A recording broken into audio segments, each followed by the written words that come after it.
Introduction.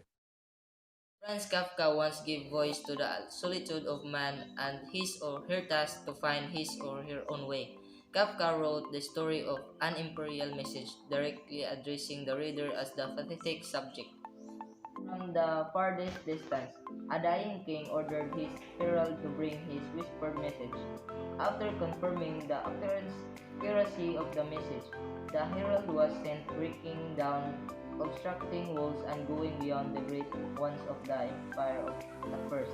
Eventually, he is slowed down by the huge crowd and the infinite distance that lie between him and the receiver of the message, to whom the message is addressed in the end sits by the window dreaming of the message that may come.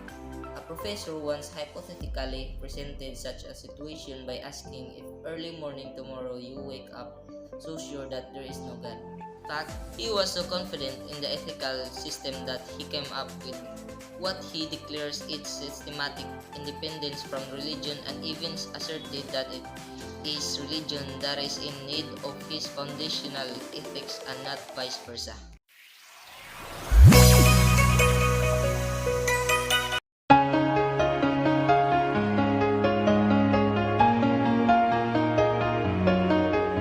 Autonomous reason, goodwill, and duty. Insists that every time we confront moral situations that are formally operative, prior, per principles that can be brought to the fore.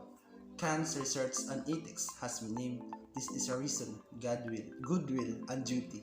These are for Kant respectively the foundation, reason, source, goodwill, and motivation, duty of ethical living. Foundation of a sound ethics for Immanuel Kant can only be the authority of human reason.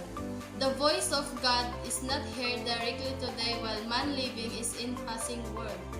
Voices of ministers and priests who claim to speak for God, but other human beings who make use for their own reason in trying to understand what goes on around them. This common human reason is also what they use as they comprehend to revelation that is said to be the foundation of their particular religion.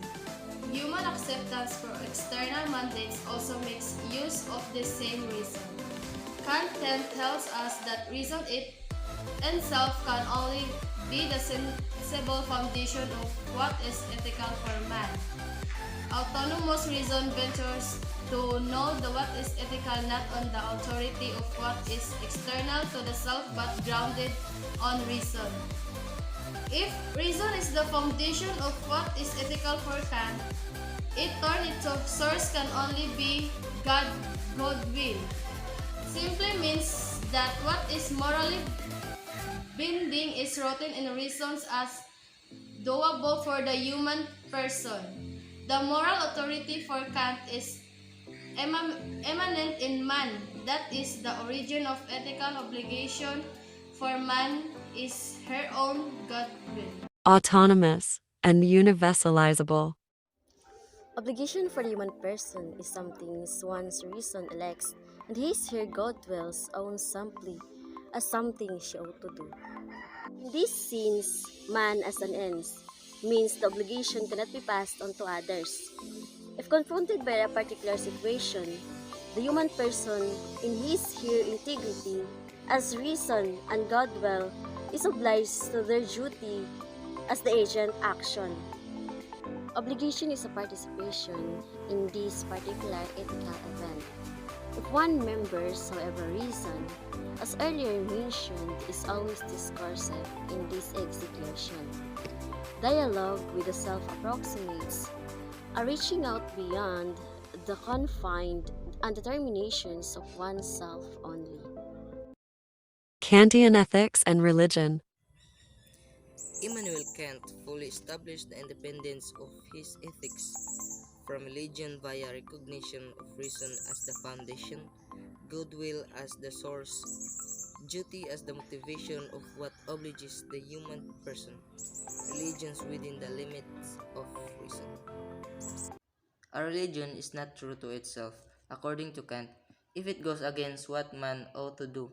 By autonomous reason and goodwill, what reaches for universalizability. Only false religion or cult falls unreasonably to superstition and does away with duty as an obligation for goodwill, such as Kantian ethics that is foundational or religion and not vice versa.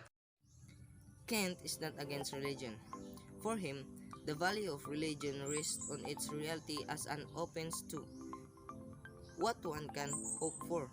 Religion is the very opens of ethics to the complementary strength that is provided by hope. Kant does not define happiness as the motivation for his ethics of duty. Unlike Aristotle, one does the obligation to reach for happiness that will be self-serving. For Kantian and self-interest move away from the purity. Happiness is understood by the human reason as reasonable related to ethics. This truth, the human reason knows the even goes as far as protesting the reality of just men living miserably. Kantian ethics need to be hardened in the pure preoccupation of duty as obligatory. The ethical person is open to happiness. They cannot give to himself, herself. Their duty can also be the expression of hope that can make worthy of happiness. Different religions for Kant express this balance between the task of doing the duty and the hope for what cannot give to oneself. Religions for Kant is reconciliation of ethics and hope, the task of fulfilling one's duty and the gift of happiness that one cannot gain by one's efforts alone. Thank you so much for watching and listening.